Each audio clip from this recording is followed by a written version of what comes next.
Yeah, actually, every time I go to CES, everyone says, go see Monster. They always got the coolest thing going on and stuff like that. Now, from what I heard, you actually started in a band, and you noticed the cables, and you thought, like, I could do better than that? How did that Well, start? it's kind of a combination of all of it. Okay, 'cause first of all, I'm an engineering guy. I was I had a degree in engineering, but I was an audiophile. An audiophile is a guy who listens to the gear and tries to get the purest music and unencumbered music reproduction possible. And I was a musician, so.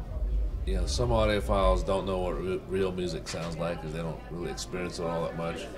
And a lot of musicians don't really listen that closely to their music on the reproduction side.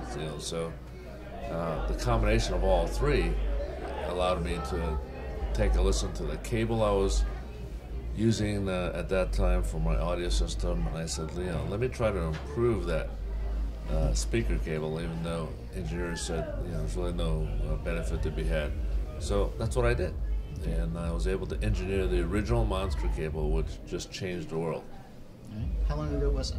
1978, in my garage. Oh man. Yeah. Okay.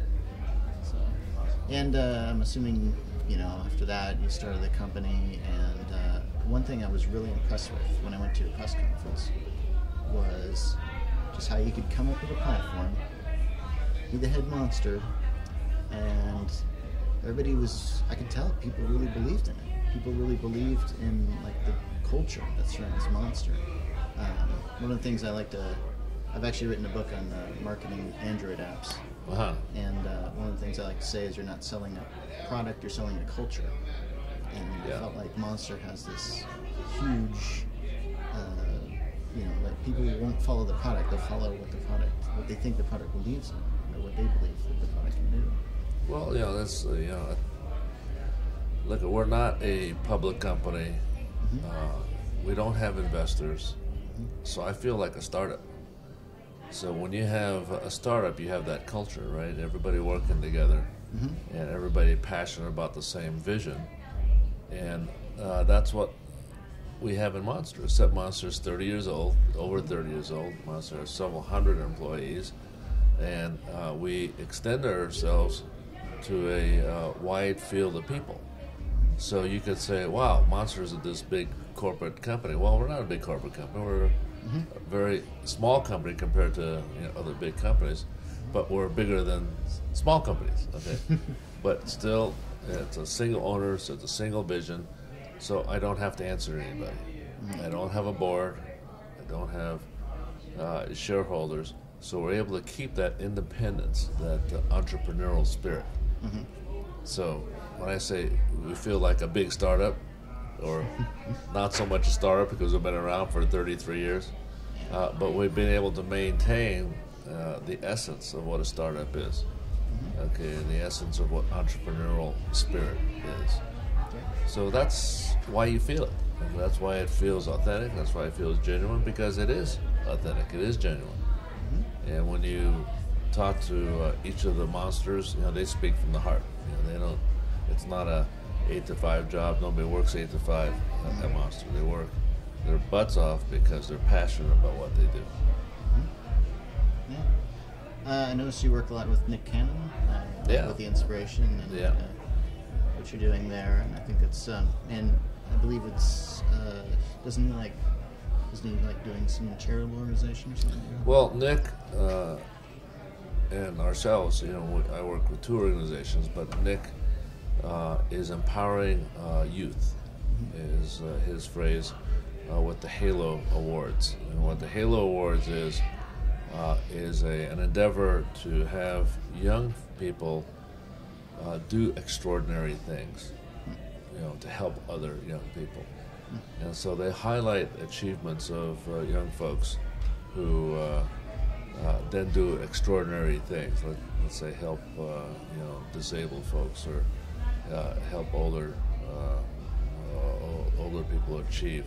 So when you have an organization like Nick has that encourages people to do great things because you're a young person. because you have the spirit and the energy to do it. That's a phenomenal thing. And that gets heavily televised and lots of eyeballs on it, so it encourages other people, encourages other young people. So we support Halo, the Incredibles brand around Nick Cannon's products. A portion will go to all of the Halo Awards, and we're really happy to support that organization.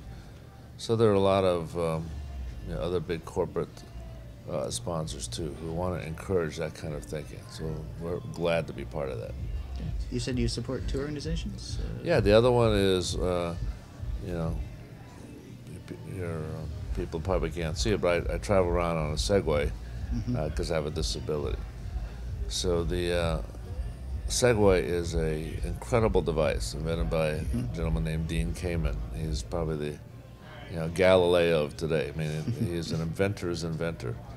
So just Google him. But he has an organization called FIRST, F-I-R-S-T, and he goes around and he has groups of kids from universities, schools, urban neighborhoods, where they have this robotic competition that teaches them to work together with engineers from some of the biggest companies in the world, Boeing, Lockheed, and they educate kids on working as teams in the fields of engineering and mathematics.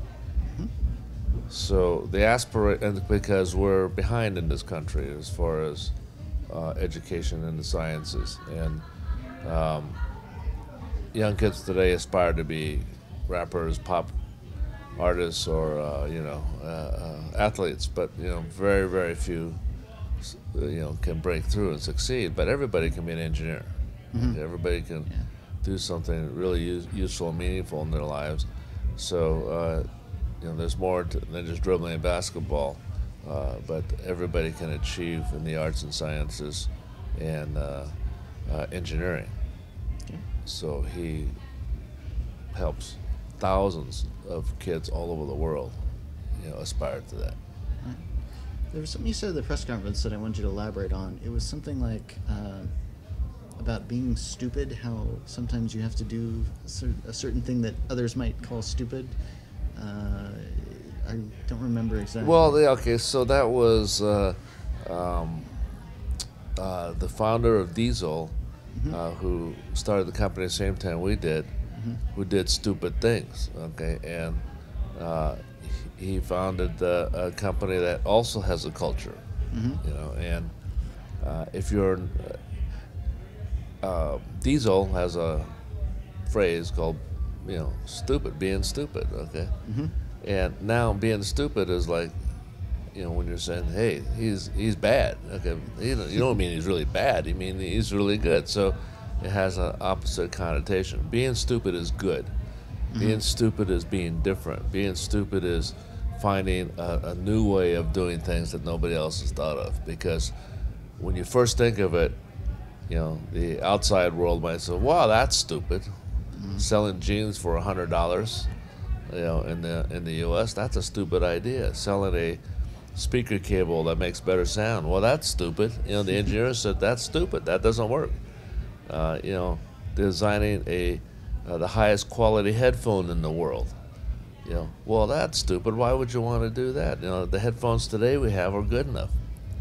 So stupid people do extraordinary things and accomplish extraordinary things. So if I was to look at what Steve Jobs did in designing an MP3 player, or the founder of Sony who designed the first Walkman, those were stupid ideas. In fact, when they did consumer surveys said, no, nobody needs one like that. Nobody needs a portable music player.